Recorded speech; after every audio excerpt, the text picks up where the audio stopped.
So he says, Sut Nari ka moh na lave, ya Sut Swami ka moh na lave.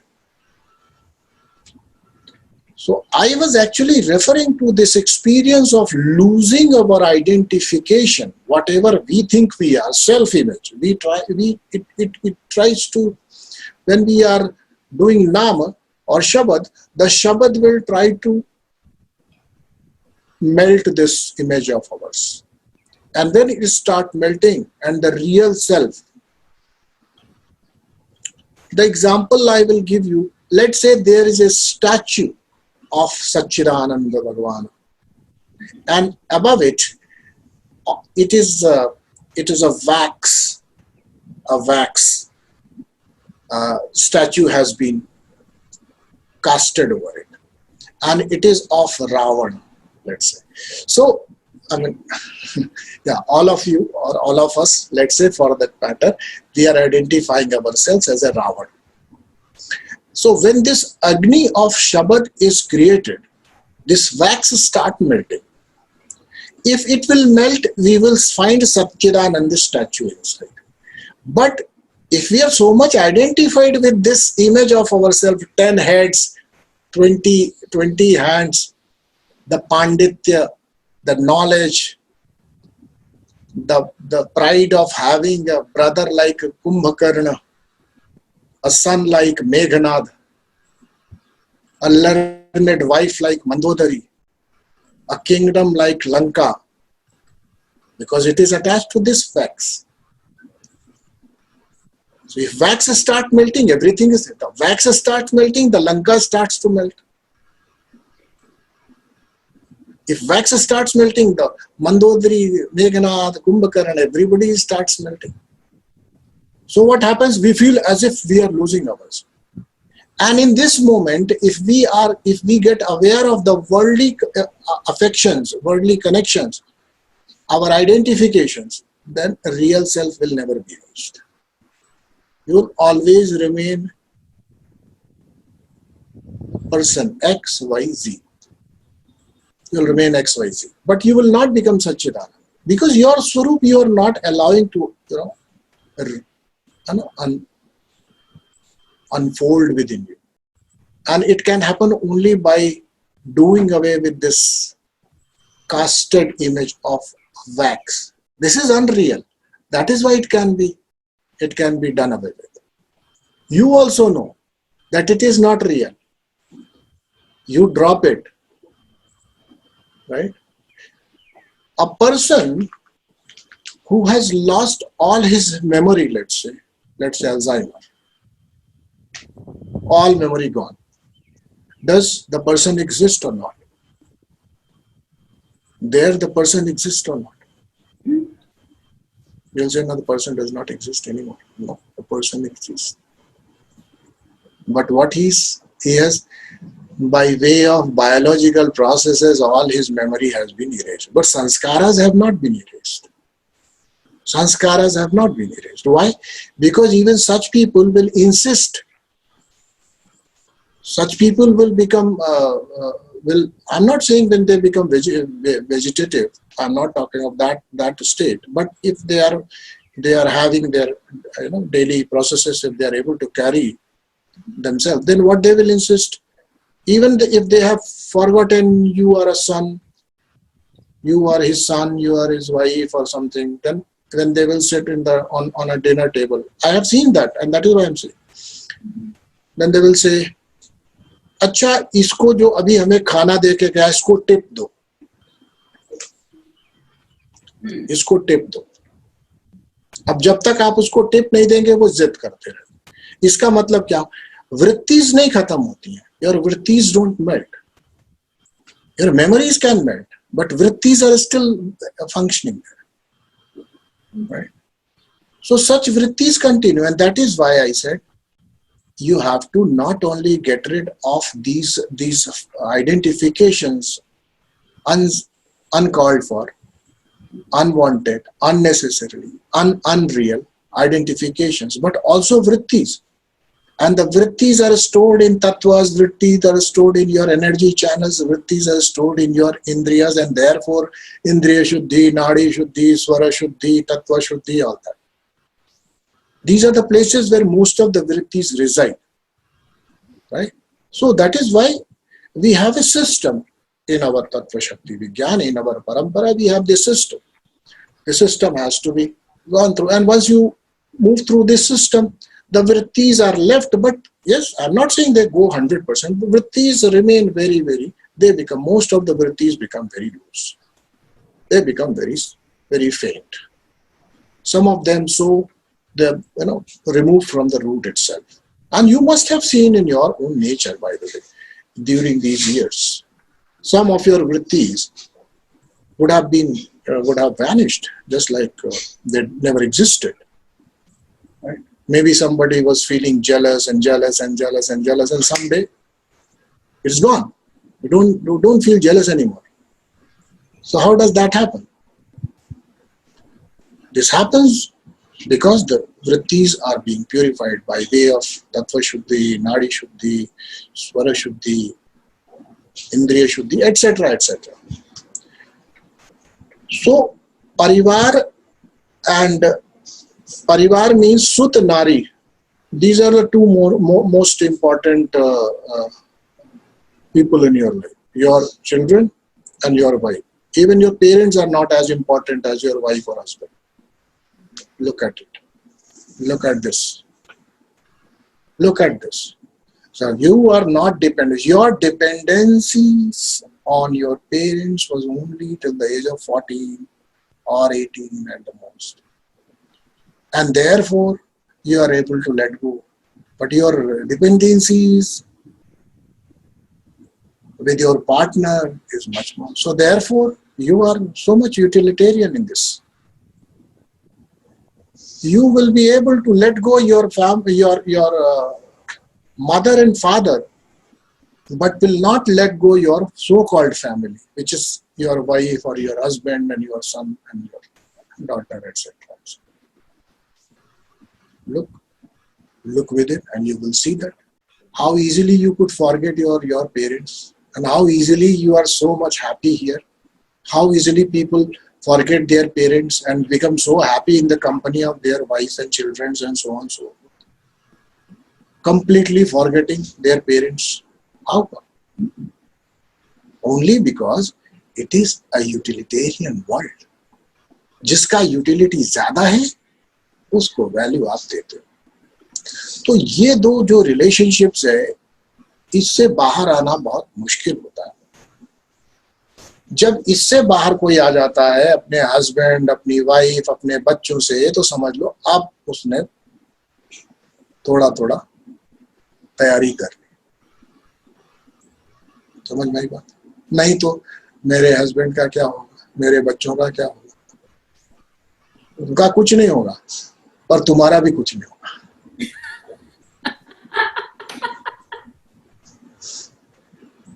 Right? Exactly. So he says, Sut Nari ka moh na aane. And then he says, Jeevan janma swapna kari jane. Now he is saying, Jeevan janma swapna kari jane. That this life should be treated as dream. Now this is what Vedantis are talking at the top of their voice, always saying this. This world is a dream, this world is a dream. They prove it over and again by taking so many examples, by giving you so many drishtantas, that this does not exist, it only appears like that. Okay. It only appears like that, it is not existing, it is swapna. And when we say swapna, we are not calling it anitya. Okay, there is a difference. People say, world, है ना, संसार नश्वर है. बहुत बड़े ज्ञानी हो गए ऐसा सोच के. संसार नश्वर है ना. आप लोग सभी लोग देखते होंगे, कोई आदमी कहता है अरे ये नश्वर संसार है. कोई ज्ञान की बात नहीं. There is neither iota of wisdom in this. Just look at it. It is Nashwar only. What Gyan you need? Which Kundalini need to rise to recognize this Sansar is Nashwar? इसमें कौन सा ज्ञान हो गया संसार नश्वर है? You have just acknowledged that it is so. You have got that courage to say that संसार नश्वर है. But संसार real है अभी भी. It is still real for you. It may be nashwar. It may be the one which keeps on destroying. It keeps on vanishing. It is in self-destruction mode. Everything which is right now available to me will not be there tomorrow. Nashwar means the one which can be destroyed. The quality of this world is like this only. If you start, saying that this sansar nashwar hai, this world is, this is not Gyan. The Gyan is, ये संसार real नहीं है, बस ये ज्ञान है. नश्वर तो ये तो छोटे से बच्चे को भी पता है. उसका ये this he has a toy, tomorrow it will not be. You also know, today you have this, tomorrow it will not be with you. You have your parents, tomorrow they will not be with you. So many things, today they are old, they will not be with you. Anything which is there, tomorrow it will not be there. नश्वर है, simple है. इसके लिए किसी कुंडलिनी के जागरण की जरूरत नहीं. आप लोग इतने में ही पहुंच नहीं पाते. Do you need to have a guru to teach you this, that this world is continuously decaying? Nothing remains here forever. Do you need a guru to tell you this? but probably you need, and gurus come and tell you this Nashwar Sansar hai. Of course, this also does good. In what terms? When you know it is not permanent, it will get destroyed, it is on the way of its destruction, nothing is going to stay here, then this can arise some sort of vairagya, little bit. At least if you remind yourself all the time, this is not permanent. One precondition for self-knowledge can be achieved through it. But it does not become unreal, because something is real and it gets destroyed, you are meaning to say. Acha, tell me, when you see a dream, let's say you had a beautiful palace in your dream, and there was an earthquake and it got destroyed. Right? And when you come out of it, do you say that the dreams are sapne to nashwar hote hain? No, you don't say that. You say सपने होते ही नहीं है, नश्वर होने की क्या बात है. In this waking reality, you are very sure कि ये है, यही problem. Kabir is asking, माने. Now he is saying माने. Kari jane. Of course, he is saying kari jane means one should investigate into it and then know that this is not real. And if people are educated, it becomes really easy for them to make it understand that this sansar is not real. Acha, let me prove this is not real. You don't have to be an Einstein, but only know that there is a principle of Einstein. Don't have to be Einstein yourself, you have to just admit. One master says something, admit it. Because he has proven it, he has shown it. Now, it is very easy. You see, what you call a table and what you call a husband or what you call a son or what you call a pressure cooker, they are nothing but three: electron, proton, neutron. So there is only three. In these three, you have identified everything. You have created a husband, you have created a table, you have created a breathable air, you have created pollution, you have created everything you have created. These are three. Now, further, go to Einstein. Einstein says the matter, in fact, it does not exist. It's only energy which has condensed. Now, this comes to one. Now, in this one, you have created multitudes of realities and identification. This is not dream. This can only be dream. And I told you one day I was talking of that just with the three RGB, these basic colors, you can create millions of colors by combination of these three. In the same way, by the combination of three particles, electron, proton and neutron, this whole world can be created. Looks so different. Right? And by the shades of colors, you can create such paintings that you can be either full of appreciation, you are full of a different kind of feeling, weird feeling. Something can be created, right or not?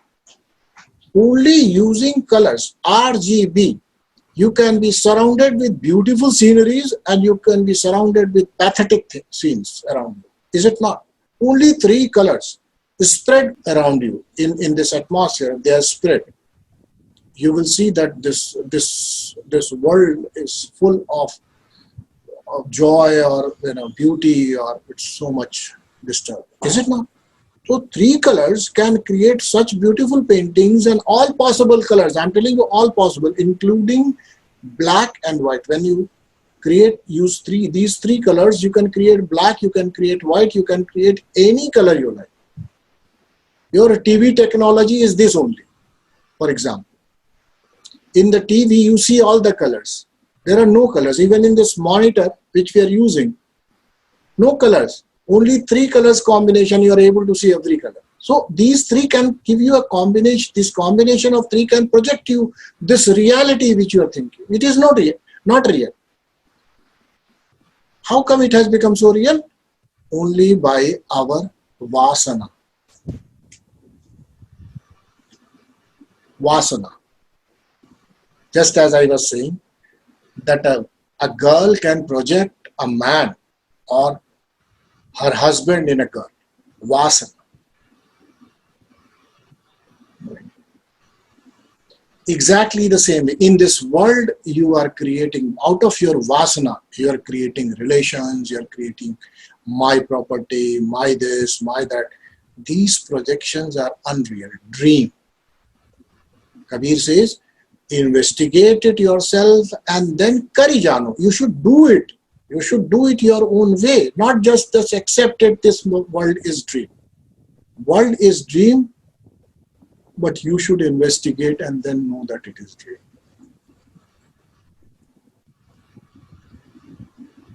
Now, if this dream is this is dream, then where is the Nashwarata, or where is the property of this dance of destruction which the Prakriti is embedded with? Non-permanence. Okay. Something which is not there, you're talking of its permanence or non-permanence, biggest joke. Is it not? Something which does not exist, you're calling it Nashwar or Shashwata. Useless. You are talking of a snake to be unreal, which you could see in a row, just because you could not see it properly. Out of your ignorance, out of the darkness, you saw a snake in the row. And then you say, this snake is Nashwar. It did not exist in the first place. It did not exist. If it vanishes, was it there that it vanished? No. So how can you say it got destroyed by my wisdom? When I attained Gyan, the world became unreal. When it became unreal, then there is no point of proving it to be permanent or ever changing. Right? Jivan janmo swapna kari jano. Jivan means whatever you are seeing. When your janma is a dream, then death will be what? When your Janma will be a dream, then your death will be what? Dream also. A dream only. Okay. Now think of it. Now prove just by one example. You are born in different avatars in your dream every day, and they vanish when you come out of it.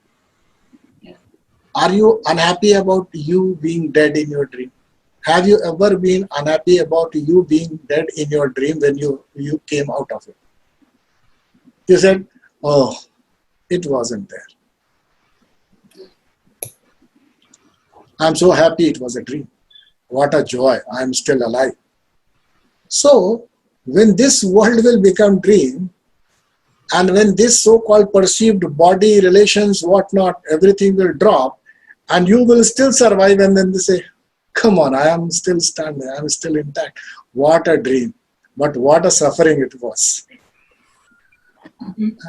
But no, not only suffering, it is joy also. Otherwise, you would have become Babaji. So much joy is there. Yeah, you can't say there is only suffering. All your sufferings are just time pass. You have created them for your own joy. When the child wants mother's attention, what they do? They just cry. For no reason they cry. They create a suffering. And when mother comes, then they are happy. What they wanted? Mother's attention. Was the suffering real? No. They were just crying. Exactly the same way. You people are creating all the sufferings only to get attention somewhere. Look at your life. And I try to find out all your sufferings. These sufferings are only because 99% of your sufferings are because of this. You want attention.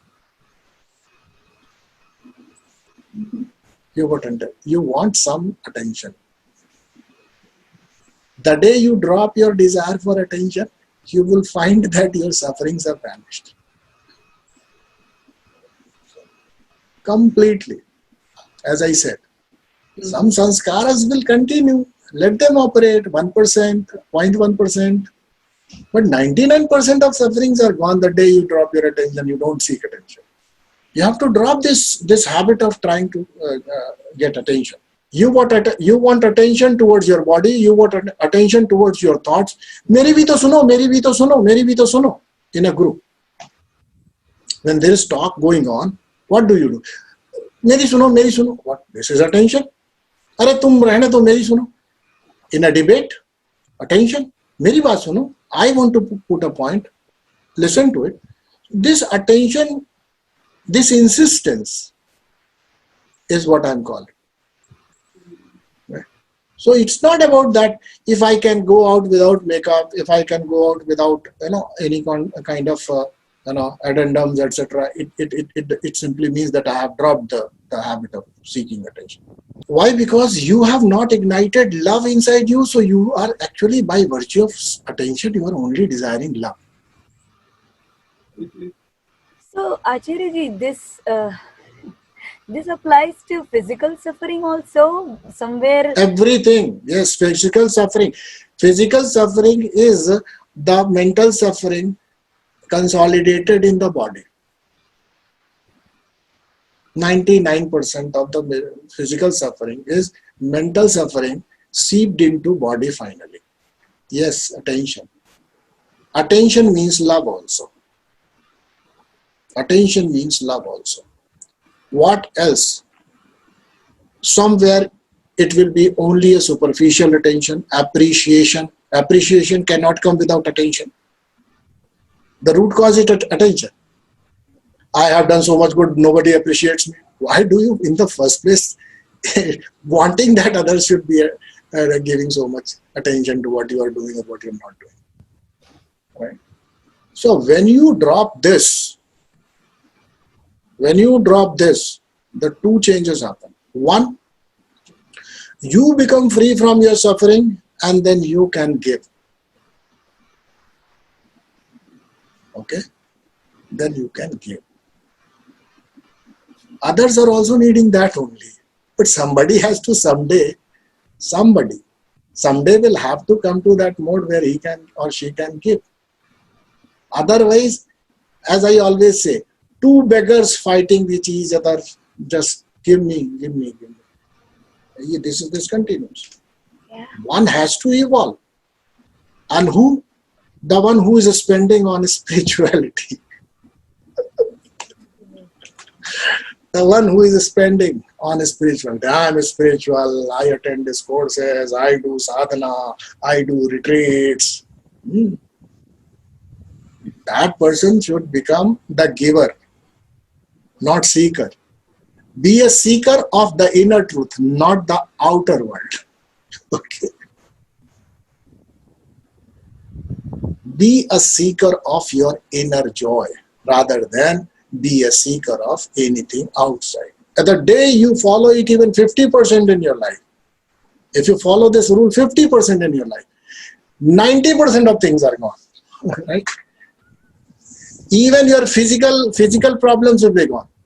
But you should not do it out of frustration. Nobody listens to anybody and give up. No, my choice.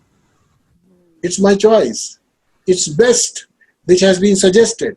It is told by Guru, right? It is told by Guru. What he says?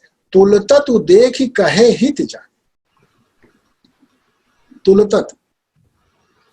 You must wait that this is for my good.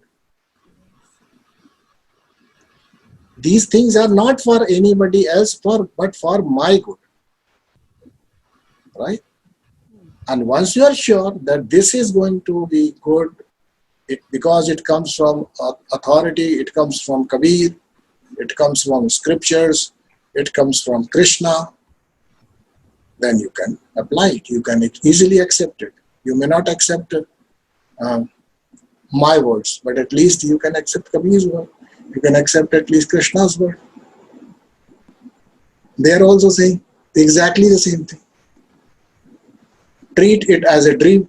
As he is talking to Dharamdas, you should understand the examples will be suitable for a man, but they are equally applicable for a woman, because he is talking to Dharamdas. He is not talking to Dharamdasi. Okay, so that is why he will be talking wife and this, that, right? So in the same way, the next thing he is saying, जगमह जीवन थोर है भाई, अंत समय को नहीं सहाय. On this Sunday when I was speaking on सौंदर्य लहरी, मैंने कहा कि परेशान मत हो, जिंदगी में बिल्कुल भी परेशान मत हो, तकलीफों में बिल्कुल भी परेशान मत हो. तो लोगों ने पूछा क्यों? हमने कहा जिंदगी तो केवल 4 दिन की है.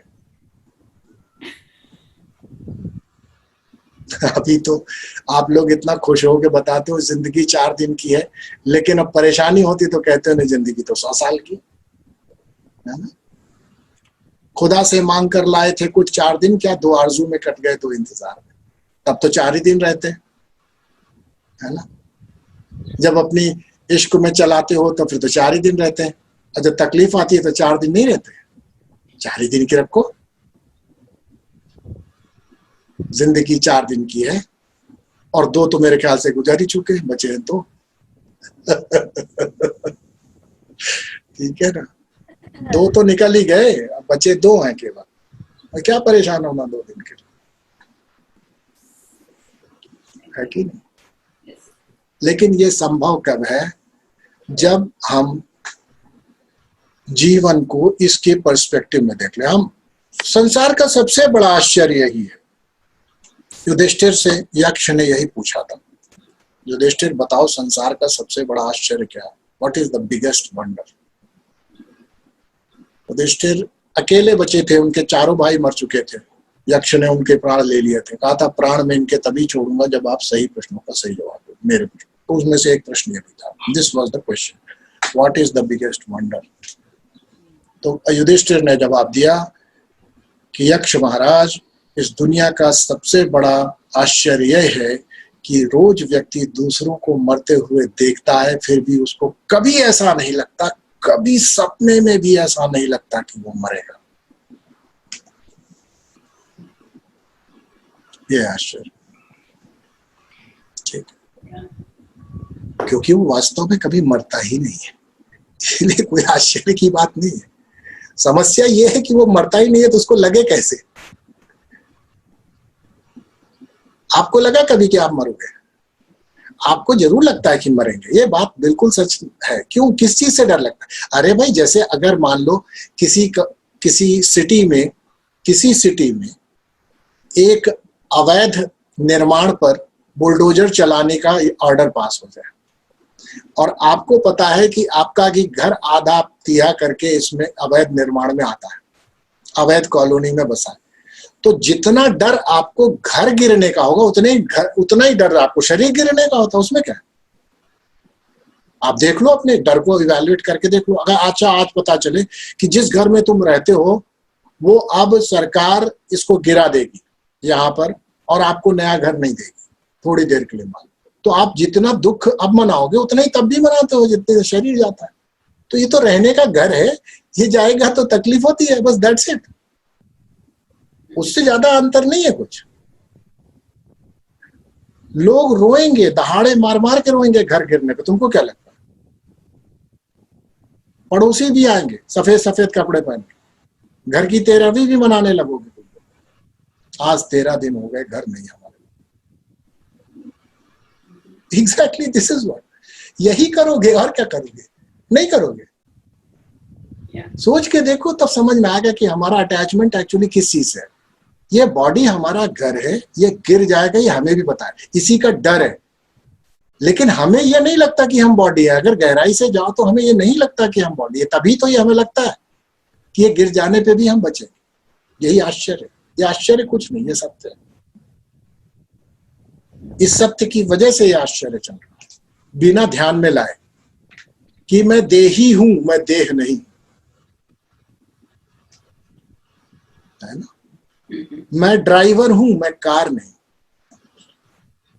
तो इसलिए 4 दिन की जिंदगी मानो, ऐसा कहा जीवन में जीवन बहुत थोड़ा है। देखो भाई, जीवन में जीवन थोड़ा क्या है?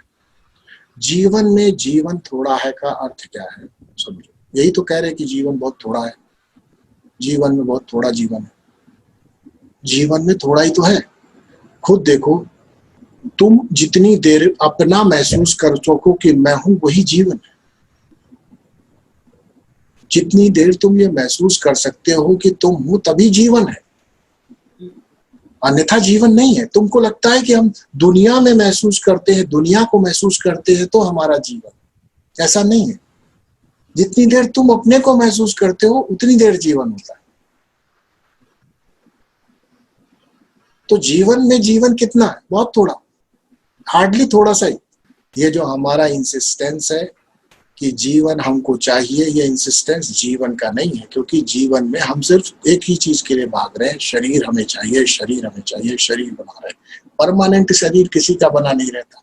इसलिए जब ये गिर जाता है तो दूसरा घर ढूंढ लेते हो। तुम भी क्या लगता है तुम्हारा घर गिरा दिया जाएगा आज तो दूसरा घर नहीं बनाओगे? बनाओगे। जंगल चले जाओगे कि हमारे पूर्वज तो रहा करते थे, हम भी रह लेंगे? नहीं रहोगे, बनाओगे। क्योंकि अब इंसिस्टेंस है, अब आदत पड़ चुकी है, जन्म जन्मांतर के संस्कार है कि घर में रहना है, तो घर बनाओगे, दूसरा घर तैयार कर लोगे। तो यही करता है जो इसका देही है, एक देह गिर जाता है फिर दूसरा ढूंढ के घुस जाता है उसमें, बनाता ही रहता है। क्यों? क्योंकि उसको संसार सत्य मालूम पड़ता है और संसार का भोग बिना शरीर के होता नहीं, इसलिए, और कोई वजह नहीं है ना? जैसे आपके सामने एक बहुत अच्छी मूवी चला दी जाए, है ना, और आपकी समस्या हो कि आपको दूर का दिखाई ना पड़ता हो और मूवी से बड़ा प्रेम हो, तो आपको चश्मा उस समय वैसे ही चाहिए होगा जैसे आदमी को देह चाहिए, क्योंकि बिना चश्मे के दिखनी नहीं। एग्जैक्ट यही सिचुएशन है। संसार का रस लेने के लिए शरीर की आवश्यकता लगती है। संसार सत्य मालूम पड़ता है मूवी ही की तरह। मूवी सत्य नहीं है लेकिन सत्य की तरह तो देखते हो, तो सत्य मालूम पड़ता है, इसलिए चश्मा चाहिए। इसलिए क्या चाहिए? इसलिए शरीर चाहिए। इस शरीर का इंसिस्टेंस कहते हैं भैया छोड़ दो, जीवन और मृत्यु को थोड़ा सा स्वप्नवत समझो, यह है नहीं, ठीक है, यह है नहीं। आगे वही बात बता रहे हैं, बहुत प्यारी नारी जग माही, मातु पिता हो जाहि सरि नाही, तही कारण नर शीस जो देही, अंत काल सो नाही सके।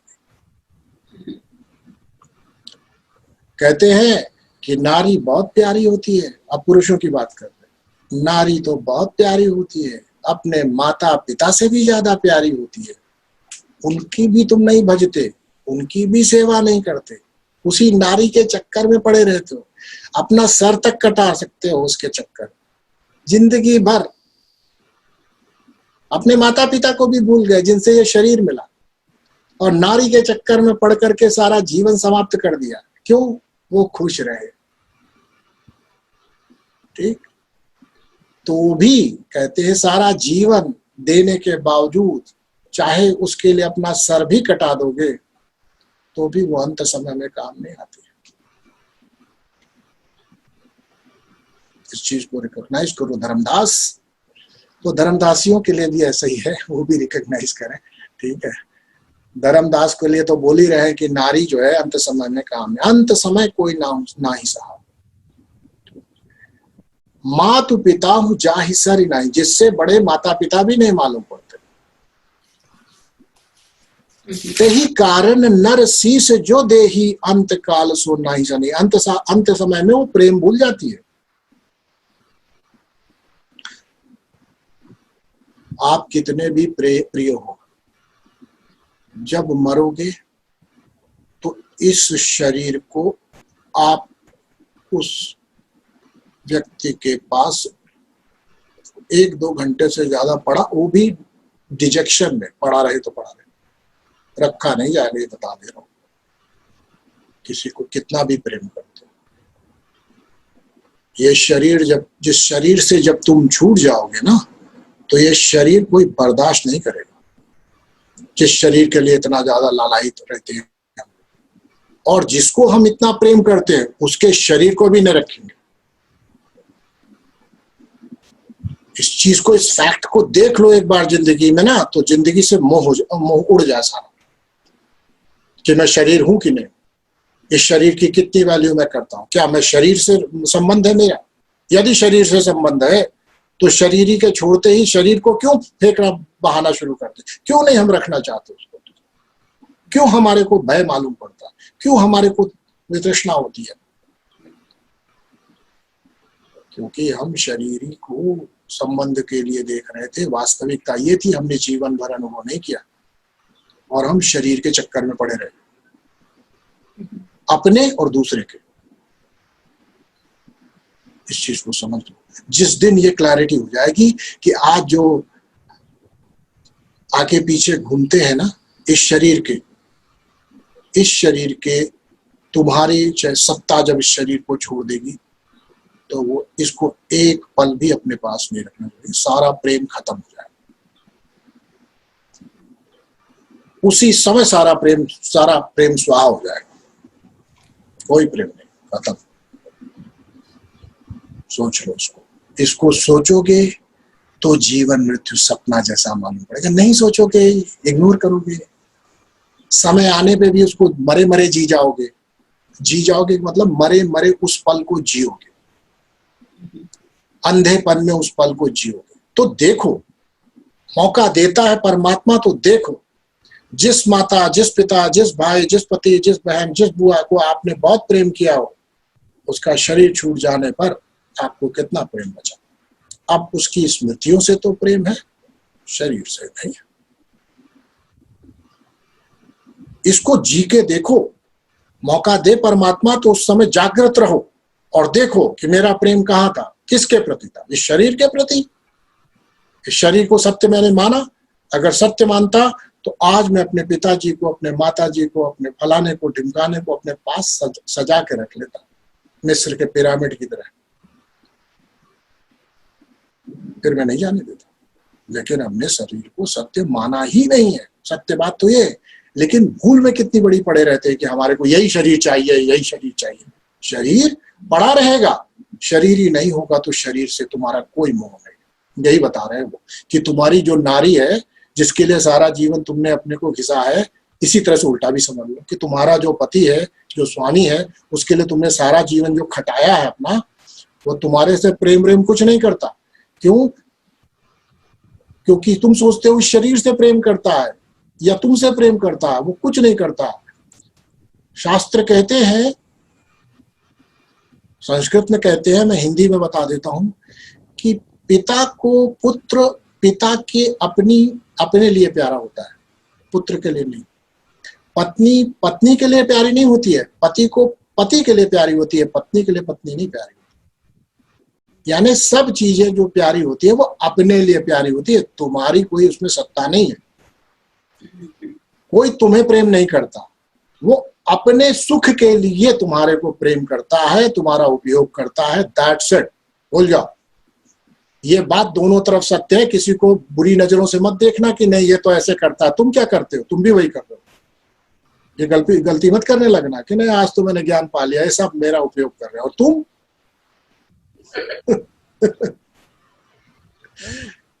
ये गलत फहमी में मत पाल लेना, नहीं है तो सब इतने संसारी लोग हैं, देखो कितने नीच लोग हैं, सब उपयोग कर रहे हैं। अरे भाई, अपने जीवन में भी जानो, तुम भी वही कर लो।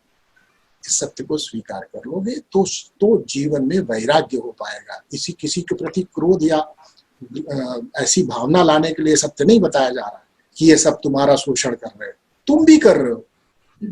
इस सत्य को जान लोगे तो तुम छूट जाओगे इससे कि ये शरीर वरीर का चक्कर नहीं है और इस शरीर का कोई मतलब नहीं, इस शरीर का कोई लेना देना नहीं है। जब तक है उपयोग हो रहा है, करते रहेंगे, इसका ना बस इतना ही उपयोग है। जब तक मैं हूं तब तक है इसका उपयोग, बस। दूसरे के शरीर का भी उपयोग तब तक ही है जब तक वो है। तो इसका मतलब है तुरंत हमने मान लिया कि वो और उसका शरीर अलग है, मैं और मेरा शरीर। देखो, सिद्धांत बदल गया, जीवन के प्रति भाव बदल गया। एक सत्य को तो स्वीकार करो, कभी तो अपने जीवन के सत्य के साथ आंख मिला के बात करो, तो तुम्हें समझ में आ जाएगा कि हाँ एक्चुअली इस शरीर को तो मैं रखूंगा भी नहीं, ये चला जाएगा, तो इससे प्रेम नहीं है मुझे। इसके अंदर रहने वाले शायद यदि कोई होता है तो मैं उससे प्रेम करूं। इसी प्रकार से जब तुम अपने लिए सोच लोगे तो तुम्हारे को भी समझ में आए कि मैं ये शरीर हो नहीं सकता, क्योंकि मैं जब इस शरीर को छोड़ के जाता हूं, जैसे दूसरे जा रहे हैं वैसे मैं भी जाऊंगा। तो मैं जाऊंगा तो ये शरीर मेरा होता तो मेरे साथ ही जाता, लेकिन यहाँ पड़ा रहेगा, अर्थात ये शरीर मैं नहीं हूं, है कि नहीं। जैसे दूसरा चला गया वैसे हम भी जाएंगे ना। हमने कहा ना दूसरा चला गया, यानी उसका शरीर नहीं छूटा। इसका अर्थ क्या हुआ? शरीर वो नहीं था। तो जब वो शरीर नहीं था तो तुम कैसे शरीर हो सकते? करेक्ट है। तो इसलिए जीवन जन्म को और मृत्यु को क्या मानो? स्वप्न मानो। यही कह रहे हैं। कहते हैं कि बहुत प्यारी नारी जगमाही, माँ तो पिता हूं जाहि सरी नाही, तही कारण नर शीस जो देही, अंत काल सो नाही समय। यहां तक बता दिया। स्वार्थ कह वह रोदन करही, तुरतई नैहर को चित धरही। अब देखो पहले क्या होता था, पहले की व्यवस्था बता रहे हैं। पहले जब पति चला जाता था तो पत्नी को स्थान, उसको लगता था यहाँ पर उसकी कोई इज्जत नहीं होगी, तो वो अपने मायके नैहर जाने का प्रयास करती थी। पहला ख्याल आता था कि भैया अब मेरा कौन है ना, अब यहाँ मेरा कौन, अब यहाँ कौन मेरी इज्जत रखेगा, कौन मेरे को खाना खिलाएगा, कौन मेरे, तो क्या करेगी? घर जाएगी। देखो अब यहाँ पर तुमको मैंने बताया ना, पहले सती का एग्जाम्पल दिया, अब देखो यहाँ पे क्या एग्जाम्पल दे रहे। इसलिए वो बता रहे हैं, इसको समझना इस बात। एक तरफ सती का एग्जाम्पल दिया उन्होंने, इसलिए उसको वो उसका महिमा मंडन नहीं कर रहे कि वो सती हो जाए या ऐसा हो जाए। वो ये कह रहे हैं साधारण तौर पे तो ये होता है धर्मदास जी, मरोगे तो बीवी तुम्हारी रोएगी अपने स्वार्थ के लिए, क्योंकि अब उसको सुख नहीं है। तुम्हारे लिए नहीं रोएगी, अपने लिए रोएगी कि अब उसको वो सुख नहीं मिल रहा था, मिलेगा जो तुमसे मिलता था। ठीक, अब रोएगी थोड़ी देर, वो भी लिखा है थोड़ी देर, फिर तुरंत ध्यान आएगा कि अब मैं नैहर जाऊंगा। वो उस समय का है। अभी का क्या ध्यान आएगा? यार वो पति तो चला गया या पत्नी तो चली गई, यार इसकी LIC डूब किधर है। बात वही है यार, वो पासवर्ड ये चला गया तो बड़ा मुश्किल हो गया, चलो तो सारी प्रोसेसेस में जाना पड़ेगा। 10-15 मिनट का रोना गाना है, उसके बाद तो सिर्फ अपनी ही व्यवस्था देखना है, सब कोई देखेगा, चाहे वो पति हो चाहे वो पत्नी हो। तो ध्यान किधर है? कोई प्रेम प्रेम पे ध्यान नहीं है। जब तक है तब तक उपयोग हुआ, बढ़िया हुआ, मजे हुए, है ना। जो भी जिंदगी के तरीके हैं उनसे किए, और जब गया आदमी तो अपनी जो व्यवस्था देखना शुरू किया, भैया क्या करें अब आगे, नेक्स्ट। कोई नैहर जा रहा है तो कोई बैंक बैलेंस को देख रहा है कि कितना बचा है, क्या करें आगे। यही वो बता रहा है, ठीक है। एग्जैक्टली यही होना है, देखो लिख के अभी से दे देगा, कुछ इससे अलग नहीं होने वाला। कि तुम चले जाओगे तो तुम्हारे जो है जाने के उपलक्ष्य में ताजमहल भी बनवाया जाए तो भी वो तुम्हारे काम नहीं आने वाला, जिंदा रहते वाला बन जाता तो ठीक था। और तुम बन भी जाता तो क्या होता, वो भी छोड़ के ही तुमको जाना पड़ा। तो इसलिए इन चक्करों में पड़ो मत, न ताजमहल के और न मुमताज महल के, और न ऐसे सपने सजाओ कि कोई तुम्हें बहुत प्रेम करता है। कोई प्रेम करता नहीं है, सब अपनी खुशी के लिए, अपने आनंद के लिए तुम्हें प्रेम करते हैं। और तुम रोज त्रास देना शुरू करो कल से, खूब दबा दबा के, तो कोई व्यक्ति होगा जिसको आदत पड़ गई होगी तुम्हारे साथ रहने की। आदत पड़ जाती है आदमी को। जैसे मैंने बताया था ना कि जैसे कुछ लोग कहते हैं कि यार 2 दिन से पुलिस के डंडे नहीं खाए तो चलो थोड़ी चोरी कर लेते हैं, मजा नहीं आ रहा। तो जिस चीज की आदत पड़ जाए उसमें सुख है। तो अगर लड़ के ये आदत पड़ गई है तो लड़ने में भी सुख है। तो तुम त्रास दोगे तो लड़के सुख मिलेगा थोड़ा बहुत, तो जूझता रहेगा हो सकता है कोई व्यक्ति जिसकी आदत पड़ गई, क्योंकि उसको भी आदत पड़ गई है। कल से तुम बदल जाओ, ना लड़ो तो देखो क्या कह रही, यार तुम मुझसे लड़ नहीं रही हो, क्या हुआ, तुमने मुझे प्रेम करना बंद कर दिया, तुम मुझसे शिकायत नहीं कर रही हो, ऐसे कैसे हो गया? इसका मतलब है तुमने मुझे अपने मन से ही गिरा दिया। मन से नहीं गिरा दिया, मैं सर पे चढ़ा था, मैं सर से उतर गया तुम्हारे, है ना। समझो इस बात। तो यही वो बता रहे हैं कि कोई भी जो स्वार्थ का व्यक्ति है वो स्वार्थ में ऐसे ही चलता है, और यही होता है, जीवन ऐसे ही चलेगा। आप इसके चक्कर में ज्यादा ना पड़ो तो अच्छा रहेगा आपके लिए, ठीक है। क्या बोलते हैं कि स्वार्थ कह रोदन, वह रोदन करही, और तुरत ही नैहर को चित धरही, सुत परिजन धन स्वप्न सनेही, सत्य नाम गहु निज मति येही। कबीर कह रहे हैं कि भैया ऐसा है, ये सुत, ये लड़के, ये परिजन, ये धन, ये जितने सनेही जो सुहृद लोग हैं चारों तरफ, ये सब स्वप्न है। सत्य एकमात्र नाम है, उसको अपने पास रखो, ऐसा मेरी मति कहती है। ये कबीर कह रहे हैं, ऐसा मेरी मति कहती है, ठीक है, समझ में आया। निज तनु सम प्रिय और न आना, सो तनु संग न चल ही निदाना। ये हमारे को सबसे प्रिय दूसरे भी नहीं है, ये शरीर हमको सबसे ज्यादा प्रिय है, तो भी ये शरीर ये भी नहीं साथ चलता। अस नहीं कोई देखे भाई, अंतहु यमसो ले छुड़ाई। आहाय 100 कहो बखानी, जिन अनुराग लीन सो मानी। सतगुरु अहै छड़ावन हारा, निश्चय मानहु कहा हमारा। काल ही जीती हंस लय जाही, अविचल देश पुरुष जहाँ आही। तहाँ जाए सुख होय अपारा, बहुरी न आवे यही संसार। क्या बता रहे?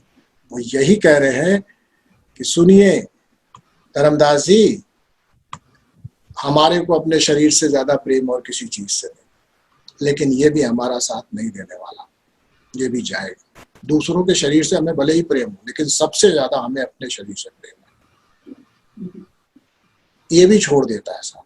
और कहते हैं कबीर के, हमने तो नहीं देखा आज तक कि कोई हमको छुड़ा लिया हो यम के काल से, शरीर को छुड़ा के ले आया, कोई नहीं छुड़ा पाया। यम यानी काल, यानी काल के मुख में सब चीजों का जिनका जन्म हुआ है वो वापस ले लिया जाता है, क्योंकि काल से ही पैदा होती है और काल में ही समा जाती है, समय से ही पैदा होती है। समय के प्रभाव से उनका प्राकट्य मालूम पड़ता है। जैसे सपने की शुरुआत होती है तो किस वजह से होती है? समय। फिर समय बीतता है, फिर समय के साथ ही उसका अंत हो जाता है। तो समय में स्वप्न होता है, समय में स्वप्न चला जाता है। इसी प्रकार से ये संसार में जो हमारी देह है ये समय में उगती है और समय में डूब जाएगी। इसको कोई छुड़ा के आज तक ला नहीं पाया, मैंने तो नहीं देखा। फिर वो कहते हैं आगे कि ऐसा मैंने एक देखा है, लेकिन फिर अब एक्सेप्शन कह रहे हैं, एक है जो छुड़ा के ला सकता है। किसको लाएगा? देखो क्या बता रहे, कहते हैं कि अस नहीं कोई देखे भाई अंतहु यम सो ले छुड़ाई। यानी जब यम को जा रहा हो, काल के मुख में कोई जा रहा हो, ऐसा मान के जा रहा हो कि मैं मरने वाला हूं और मर रहा हूं, उस समय कोई नहीं छुड़ा पाता, मैंने देखा। लेकिन आहे एक सौ बखानी, मैंने एक चीज देखी ऐसी जो छुड़ा देता, वो मैं बखान करके कह रहा हूं। जिन अनुराग लीन सो मानी, जिन्होंने अपने जीवन में अनुराग बसाया है वो ये मानते हैं और ये मानेंगे कि सतगुरु आहे छड़ावनहारा निश्चय मानव का।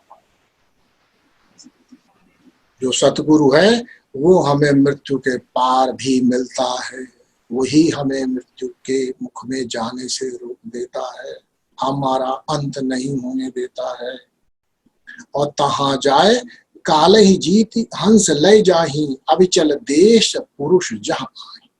ये काल को जीतने के बाद जो ये हंस रूपी बोला जाता है, आप लोग पढ़ रहे होंगे स्वर विज्ञान, ये हंस रूपी, ये जो हंस है, हंस स्वरूप है, ये हंस पुरुष अविचल पुरुष के देह में को प्राप्त हो जाता है, वहां पहुंच जाता है, उसके दरबार में पहुंच जाता है। तहां जाए सुख होए अपारा, बहुरी न आवे यही संसारा। उसके बाद फिर इस संसार को वो वापस लौट कर नहीं आता, बंधन में नहीं आता। अर्थात क्या हो, अर्थ क्या हुआ इसका? देखो जैसे तुम हो वैसे तो मरोगे भाई, जैसे तुम हो वैसे तो मरोगे, क्योंकि तुमने अपने आप को शरीर मान रखा है, शरीर तो मरेगा, ठीक है। तुमने आपको एक विशेष पर्सनालिटी से बांध रखा है, ऐसा मान लिया कि यही फाइनल है। जैसे किसी आदमी को करते करते मतलब बहुत एक्टिंग का शौक हो, और फिर रामलीला में उसको बाली का रोल मिल जाए, तो वो जिंदगी भर अपने आप को बाली समझे, ऐसे आपका हाल है। तो आपने बहुत प्रयास किया था कि चलो इस बार हम गुड्डा गुड़िया खेलेंगे, कोई ने कहा हम गुड्डे का रोल करेंगे, कोई ने कहा हम गुड़िया का रोल करेंगे, और फिर फाइनली वो गुड्डे और गुड़िया को बड़ा सीरियसली ले लिया, कहते अब हम यही हैं बस, अब और कुछ नहीं बनेंगे। ऐसा तो होता नहीं। तो इसका अर्थ क्या हुआ? इसका अर्थ यह हुआ कि हमारी वासनाओं की वजह से हमें एक ऐसी आइडेंटिटी मिली, इस आइडेंटिटी को तो छूट जाएगी। तो एक्चुअल आइडेंटिटी हमारी कैसी है? हंस स्वरूप। वो हंस स्वरूप जब मिल जाएंगे हम, तो हम बंधन से पार हो जाएंगे। और गुरु को कहा गया है, ऐसे कहते हैं कि गुरु जो है परम हंस बोले जाते हैं, इसीलिए बोले जाते हैं क्योंकि इन हंसों को ले जाने के लिए खड़े हैं वो, तो इसलिए उनको परम हंस कहा जाता है। तो गुरु है ऐसे जो कि इस मृत्यु से छुड़ा देते हैं, क्योंकि जब तक पर्सनालिटी आपकी ऐसी है तो वो मरेगी ही, लेकिन पर्सनालिटी रहते अगर हंस स्वरूप को प्राप्त हो गए तो फिर हंस को लेने के लिए वहां परमहंस सदगुरुदेव खड़े होते हैं और वह आपको उस धाम में ले जाते हैं जहां आप सुख से रहते हैं, अपार सुख से रहते हैं, अर्थात किसी प्रकार का कोई बंधन नहीं होता। यहाँ सुख कह कहना अर्थ नहीं कि वहां उर्वशी रंभा मेनका का नाच होगा। यहाँ सुख का अर्थ है दुनिया में, संसार में बंधन मात्र ही दुख है, इस शरीर में बंधा होना मात्र ही दुख है। थोड़ी देर के लिए सोचो, ये शरीर नहीं होता और संसार में तुम व्याप्त होते तो तुम्हें कौन सा दुख होता? सोच के देखो। तो इस शरीर में बंधा होना दुख है, बंधा है इसलिए इतनी सारी इसकी व्यवस्थाएं करनी है, इसके इतने सारे इंतजाम करने हैं, इसके बावजूद ये टिकता नहीं है, बुढ़ा होता है, मर जाता है, घुटने टूट जाते हैं, हड्डियां क्रैक हो जाती हैं, चमड़ी ढीली पड़ने लगती है, दांत टूट जाते, सब व्यवस्था कर रहे, फिर भी चला जा रहे, चला ही जाता है, कुछ नहीं बचा। तो फिर क्या करें? अगर मान लो ना होता ये सब तो क्या होता? कुछ नहीं होता, कोई समस्या ही नहीं थी, मुक्त थे आप। फिर आप वहां बैठ के प्रवचन थोड़ा सुन रहे होते, फिर आप आ जाते प्रयाग में, देहरादून में, हरिद्वार में, मछली में आके सुन रहे होते। क्यों? बोलो, शरीर ही तो बंधन है, ये शरीर ही है, तो इसीलिए तो लड़का दूर जा रहा है। कौन दूर और कौन पास? कौन दूर और कौन पास? फलाना मर रहा है, कौन मर रहा है? मरने वाली तो देह है, वो तो नहीं मर रही, वो तो सभी सभी प्रेजेंट है, यस और नो। तो इसका अर्थ क्या हुआ? इसका अर्थ ये हुआ कि जब हम नाम के ऊपर लव लगाते हैं तब हमें अपने सच्चे स्वरूप का अंत में दर्शन होता है।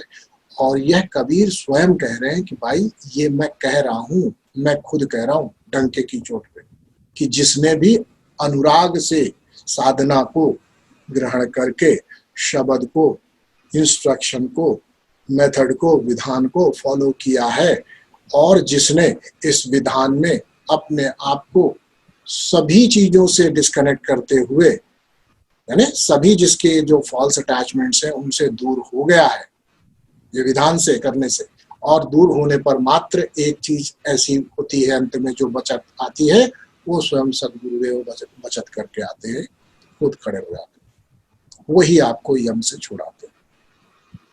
बहुत जगहों पर ऐसी परंपरा है जिसमें कि शिष्य के शरीर छोड़ने पर ऐसा होता है, और मैं आपको सत्य बात बताऊं तो शायद ऐसा होता होगा, हमने गुरुओं से सुना है, ठीक है, जब मृत्यु आएगी तब बताऊंगा कि सही होता है नहीं, लेकिन मैंने ऐसा देखा है तो मैं बता दूंगा। ये शायद एक बार मैंने आपको ये कथा सुनाई थी और ये सत्य बात है। मेरे पिताजी के अंतिम समय की बात है। उस समय जब हमारे पिताजी अपने बहुत अंतिम कुछ समय में कठिनता से जूझ रहे थे, तो उनको शरीर में कष्ट था। तो एक रात्रि उन्होंने उठ करके चर्चा की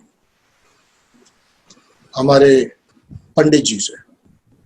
पंडित जी मतलब शशिधरानंद जी, ठीक है। तो पंडित जी से चर्चा की उन्होंने बोला कि अभी अभी मेरे को 2 लोग मिले और 2 लोग आए, 3 लोग आए, ऐसा बताया, 3 लोग आए, हाँ 3 लोग आए, और उसमें से एक तो भगवान बुद्ध की तरह थे जो मैं पहचान पाया, तो वो भगवान बुद्ध के रूप में थे, और 2 लोगों को मैं नहीं पहचान पाया, लेकिन वो सभी थे दिव्य पुरुष। तो मैं उनसे बातें कर रहा था, तो मैंने उनको कहा कि देखिए अब ये कष्ट है शरीर को, क्या करें? कह ले कोई परेशान होने की बात नहीं है, सब शरीर का कष्ट समाप्त हो जाएगा, आइए आपको हम जगह दिखाते हैं जहां आप आएंगे। तो वो तीनों संत उनको लेकर के एक स्थान में गए, वहां कई कुटियां बनी हुई थी। उन्होंने ये बताया कि वहां जैसे उनको जो प्रोजेक्शन दिखा, कई कुटियां बनी हुई हैं, वहां लोग, तो वहां कुछ लोग रह रहे हैं ऐसा समझ में आया, लेकिन कोई दिखाई नहीं पड़ा। तो उन्होंने कहा, बुद्ध ने और ये 2 लोगों ने क्या कहा ये मैं बाद में बताता हूँ, ठीक। इस बीच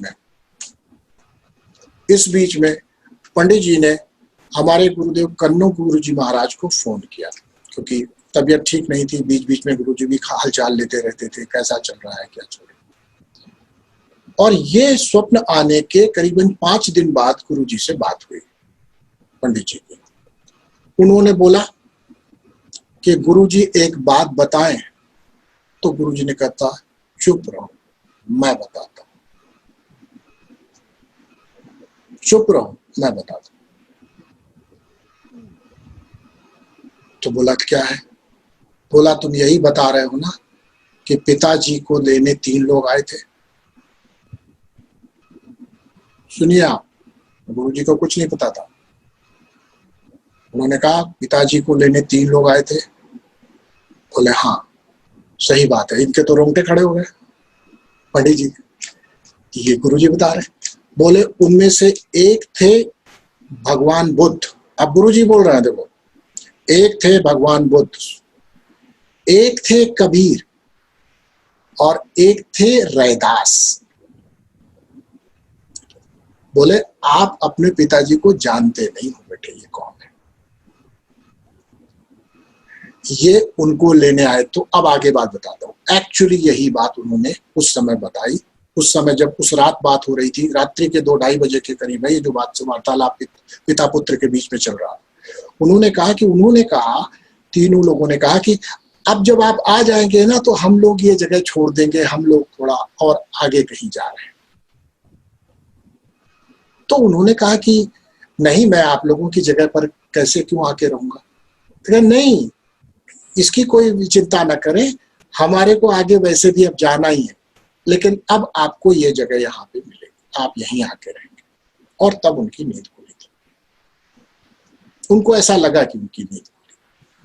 तो आप समझ रहे हैं कि अंत समय में गुरु सामने सहाय खड़ा होता है। एक गुरु नहीं, पूरा गुरु मंडल, यही मैं बोलता हूं आप लोग, एक गुरु नहीं, पूरा गुरु मंडल खड़ा होता है यदि साधक ने जीवन में समर्पण से काम किया हो। और ये पिताजी के कहने की तो बात छोड़िए, ये गुरु जी को भी मालूम था कि कौन कौन इनके गुरु हैं पुराने, कौन कौन लेने आए। और गुरुदेव ने एक बात और कही थी, उन्होंने कहा था यदि आप इनको रोकना चाहते, आप चाहते ये शरीर में रहें, तो अपनी माता जी को कहना पड़ेगा कि भगवान भोलेनाथ काशी जाएं और वहां पे इन 3 लोगों के निमित्त वहां पे प्रार्थना करें, तभी ये नहीं जाएंगे, नहीं तो इनको तो जाना तय है। और वैसा उन्होंने किया नहीं माता जी ने, और उनका जाना तय था, वो गए। और किस धाम में गए आज हमें इस बात का पता है। तो इस बात को समझो कि ये शरीर जितना तुमको समझ में आ रहा है, ये गुरु जितना समझ में आ रहा है, उसकी जो महिमा समझ में आ रही है, वो कुछ नहीं है। इस शरीर के रहते, इस अल्प बुद्धि के रहते नहीं समझ में आती। जब हंस स्वरूप में हो जाओगे तब तुम्हें समझ में आएगी कि गुरु क्या है, उसकी महिमा क्या है, वो कितना कंपैशनेट है, वो कैसे हाथ थामता है, कैसे वो यम के काल से यम के मुख में जाने से रोकता है। यम का अर्थ क्या है? यम का अर्थ ये है कि जो शरीर के आइडेंटिफिकेशंस के ड्रॉप होते ही दूसरे शरीर में धकेल दे, बिना इच्छा के, अनिच्छा के, यही यम है। यम अर्थात नियम। यम नियम आपने पढ़े ना, यम अर्थात नियम, ऐसा नियम है। इस नियम को तोड़ने वाला गुरु, ऑल्दो मैं ये चर्चाएं करता नहीं, क्योंकि चर्चा हो रही कि गुरु बचाएगा, इसलिए मैंने आपको ये बात बताई, ठीक है।